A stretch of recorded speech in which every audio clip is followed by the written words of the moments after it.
सोचिए दोस्तों, आप अपने घर पर आराम से बैठे हो और तभी आपके घर पर पुलिस दस्तक दे और आपसे पूछे कि पैसे कहाँ हैं। वो भी 10, 20 या 100 नहीं, बल्कि पूरे के पूरे 1,75,00,000 रुपए। और उसके बाद शहर के सबसे बड़े डॉन का राइट हैंड आपके घर जबरदस्ती घुस जाए और वो भी यही सवाल पूछे। उड़ जाएंगे ना आपके होश। दोस्तों, हमारी आज की कहानी द सेवंथ डे में ऐसा ही कुछ होता है वेणु और उसके दोस्तों के साथ। दोस्तों, द सेवंथ डे एक मलयालम क्राइम थ्रिलर मूवी है और इस मूवी की IMDb रेटिंग्स हैं 6.9, जो कि बहुत ही बढ़िया है। इससे पहले कि हम उस 1,75,00,000 रुपए के रहस्य को सुलझाएं, मैं आप सबका स्वागत करता हूं आपके अपने मूवीज एक्सप्लेनेशन चैनल कपी द स्टोरी टेलर पर। दोस्तों, अब बिना किसी देरी के चलते हैं मूवी की कहानी की और ये कहानी है 5 दोस्तों की, वेणु, शॉन, सैम, एबी और जेसिका की। इनमें से पहला है वेणु, जो कि एक कंप्यूटर इंजीनियर होता है और उसका अपना इंटरनेट कैफ़े होता है। दूसरे नंबर पे है शॉन, जो कि एक रिपोर्टर होता है और वो एक लोकल न्यूज़पेपर में काम करता है। अब तीसरे नंबर पे आता है सैम। शुरू में तो वो काफ़ी अमीर होता है, पर उसकी फादर की डेथ के बाद उसकी फाइनेंशियल कंडीशन काफ़ी ख़राब हो जाती है। चौथे और पांचवे पे हैं एबी और जेसिका और वो दोनों ऑर्फन होते हैं। इन पांचों में से सबसे ज़्यादा समझदार एबी होता है और जब इन पांचों में से किसी पर मुसीबत आती है तो एबी ही उसको सुलझाता है। और हाँ, इन पांचों में से वेणु और जेसिका एक दूसरे को पसंद करते हैं। अब सीन क्रिसमस की रात पर शिफ्ट होता है, जहां पर शॉन और वेणु काफ़ी तेज बाइक चलाकर कहीं जा रहे होते हैं, पर रास्ते में उनकी बाइक का एक्सीडेंट डेविड की गाड़ी से हो जाता है। अब डेविड और शॉन वेणु को हॉस्पिटल लेकर जाते हैं, पर वेणु कुछ ही समय बाद हॉस्पिटल से गायब हो जाता है। अगले सीन में हम वेणु को सुसाइड लेटर लिखता हुआ देखते हैं और उसके बाद वो एक वाटरफॉल से कूदकर अपनी जान दे देता है। दोस्तों, अब हम देखते हैं कि पिछली रात वेणु जल्दबाजी में अपना वॉलेट डेविड की कार में भूल जाता है।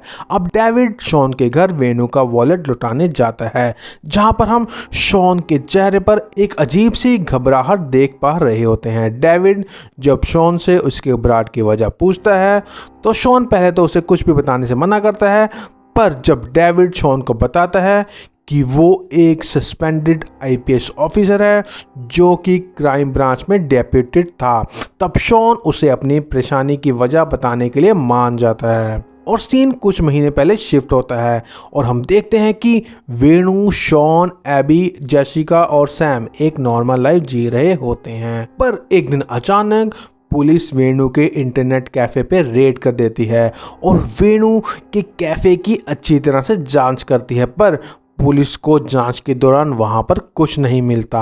अब मूवी में एंट्री होती है चार्ली की, जो कि बहुत बड़ा गैंगस्टर होता है और वो वेणु के घर में घुसकर तोड़फोड़ करता है और वेणु और उसकी फैमिली को धमकाता है कि अगर उन्होंने क्रिस्टोफर के 1,75,00,000 रुपए वापस नहीं किए तो वो उन सबको जान से मार देगा। दोस्तों, क्रिस्टोफर अंडरवर्ल्ड का बहुत बड़ा नाम होता है, पर आज तक क्रिस्टोफर को किसी ने भी नहीं देखा होता है। अब चार्ली वेणु को पैसे लौटाने के लिए एक दिन की मोहलत देकर वहां से चला जाता है। अब वेणु चार्ली की धमकी वाली बात अपने सभी दोस्तों को बताता है। दोस्तों, अब हमें पता चलता है पैसों के असली राज का। दरअसल पुलिस की रेड पड़ने से एक दिन पहले सैम को वेणु के कैफे में पैसों से भरा बैग मिलता है, जिसे सैम एक सेफ जगह छुपा देता है। पर जब सैम को पता लगता है कि ये पैसा क्रिस्टोफर का है तो वो बहुत घबरा जाता है और कहता है कि मुझे नहीं पता था ये पैसा क्रिस्टोफर का है और यह बात इतनी बढ़ जाएगी। अब वो चारों सैम की बताई हुई जगह जाते हैं और जब वो बैग को खोलकर पैसे चेक करते हैं तो वो एकदम खाली होता है। दोस्तों, अब वो चारों कुछ दिनों के लिए शहर छोड़ के जाने का इरादा बनाते हैं, पर चार्ली के गुंडे उनके पीछे पड़ जाते हैं और वो किसी तरह भाग निकलने में कामयाब हो जाते हैं। पर इस दौरान शॉन उन तीनों से अलग हो जाता है। अब सीन प्रेजेंट में शिफ्ट होता है और शॉन बताता है कि उस हादसे के बाद वो वेणु, सैम और एबी से नहीं मिला था, पर कल क्रिसमस की शाम को वो वेणु को एक पब्लिक टेलीफोन बूथ में देखता है और हम दोनों घर वापस आ ही होते हैं, पर तभी हम आपकी गाड़ी से टकरा जाते हैं। अब डेविड शॉन की मदद करने का वायदा करता है। अगले दिन डेविड एबी और जेसिका के बारे में पूछताछ करने के लिए ऑर्फनेज जाता है, जहां पर डेविड को पता लगता है कि एबी और जेसिका ने आपस में शादी कर ली है और उनकी शादी भी क्रिसमस वाले दिन ही हुई थी, यानी कि वेनु के सुसाइड वाले दिन। और अब एबी और जेसिका ऑर्फन छोड़कर किसी दूसरी जगह चले गए हैं। दोस्तों यह बहुत ही शॉकिंग होता है, क्योंकि शॉन की बताई गई कहानी के मुताबिक जेसिका और वेनु एक दूसरे को पसंद करते थे। क्रिसमस वाली रात वेनु का शॉन को मिलना, वेनु का हॉस्पिटल से बिना बताए चले जाना, उसके बाद वेनु का सुसाइड करना और अब एबी और जेसिका का उसी दिन शादी करना और ऑर्फनेज छोड़ के चले जाना। कहानी के इस मोड़ पर यह केस हमारी और डेविड की सोच से कहीं ज़्यादा पेचीदा बन चुका था।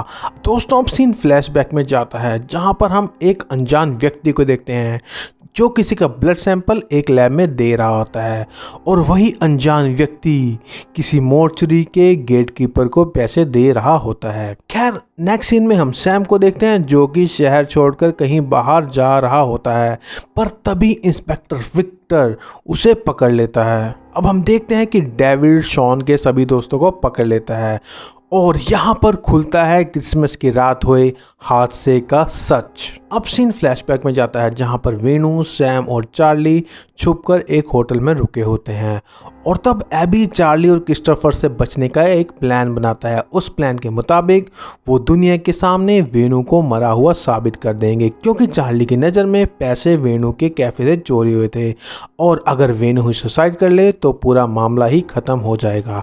दोस्तों मैंने आपको बताया था कि हम किसी अनजान व्यक्ति को देखते हैं जो कि ब्लड सैंपल लेकर लेबोरेटरी जा रहा होता है और मॉर्चरी के गेट कीपर से बात कर रहा होता है।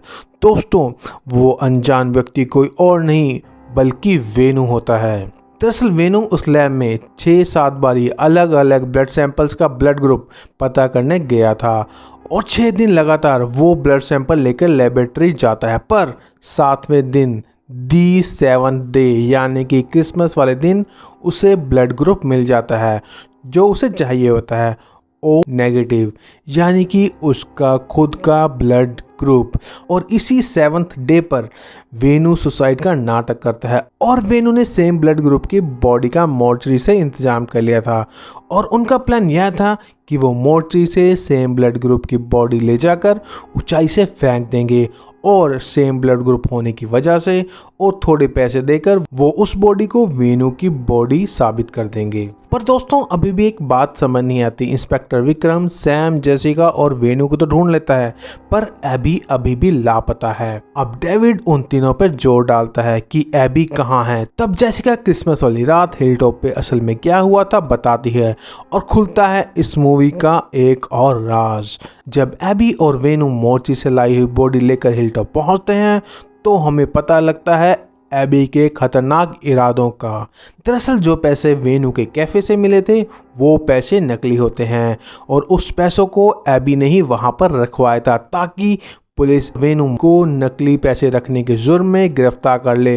पर सैम की वजह से एबी का यह प्लान नाकाम हो जाता है। दुनिया के सामने वेनु को मरा हुआ साबित करना और वेनु का सुसाइड नोट लिखने का आइडिया भी एबी का ही होता है ताकि वो वेनु को हिलटॉप से नीचे धक्का देकर इस फेक सुसाइड को असली सुसाइड में तब्दील कर दे। दरअसल एबी बचपन से ही जेसिका को पसंद करता था, पर जेसिका वेनु को पसंद करती थी, जिस वजह से वो वेनु को अपने रास्ते से हटाना चाहता था। अब एबी वेनु को हिलटॉप से नीचे धक्का देने वाला ही होता है, पर तभी वहाँ सैम और जेसिका आ जाते हैं और वो दोनों एबी की सच्चाई जान लेते हैं।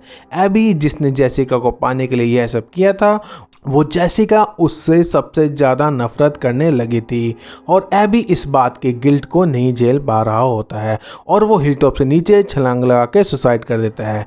एबी और वेनु का ब्लड ग्रुप एक होने की वजह से पुलिस एबी की बॉडी को ही वेनु की बॉडी मान लेती है, क्योंकि इतनी ऊंचाई से गिरने की वजह से लाश की हालत बहुत ज़्यादा ख़राब हो जाती है। और लाश किसकी है यह सिर्फ ब्लड ग्रुप से ही पता लगाया जा सकता था। डेविड उन सबको बताता है कि एबी क्रिस्टोफर का पैसा लेके भागा है और जाने अनजाने में तुम सबने उसका साथ दिया है। आज नहीं तो कल क्रिस्टोफर या पुलिस तुम्हें ढूंढी लगी। इन सब से बचने का एक ही रास्ता है कि तुम जैसे पहले चल रहा था वैसे ही चलने दो और 1,75,00,000 रुपए तुम यहाँ रख कर चले जाओ। मैं उस पैसे को पुलिस रिकॉर्ड में अनक्लेम्ड मनी के नाम से जमा करवा दूंगा और इसके बाद तुम्हें पुलिस से कोई खतरा नहीं और तुम क्रिस्टोफर के लिए तो मर ही चुके हो। दोस्तों अब वेनू डेविड के यहाँ सारे पैसे रख देता है और अपनी और अपने दोस्तों की जान को बचा लेता है। लास्ट सीन में हम देखते हैं कि वो चारों अपनी कार में घर वापस जा रहे होते हैं, पर तभी शॉन के दिमाग में एक सवाल उठता है कि हम डेविड को कितना ही जानते हैं। वो उसे सिर्फ क्रिसमस की रात ही पहली बार मिला था और हम कैसे मान लें कि वो एक सस्पेंडेड पुलिस ऑफिसर है। दोस्तों यहाँ पर खुलता है इस मूवी का सबसे बड़ा राज।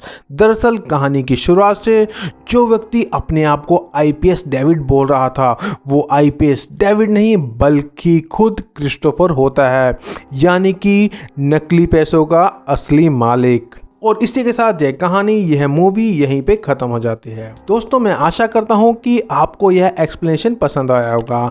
आपको यह वीडियो कैसा लगा मुझे प्लीज़ कमेंट करके ज़रूर बताएं। अगर आप चैनल पे नए हैं तो इस चैनल को सब्सक्राइब ज़रूर कर लें ताकि आपको ऐसे ही एंटरटेनमेंट का डोसेज मिलता रहे। और मैं अपने सभी पुराने सब्सक्राइबर का हमारे चैनल को इतना प्यार देने के लिए बहुत बहुत शुक्रिया अदा करता हूँ। दोस्तों आज के लिए बस इतना ही। मिलते हैं अगली किसी वीडियो में एक ऐसी ही रोमांचक वीडियो के साथ। तब तक गुड बाय।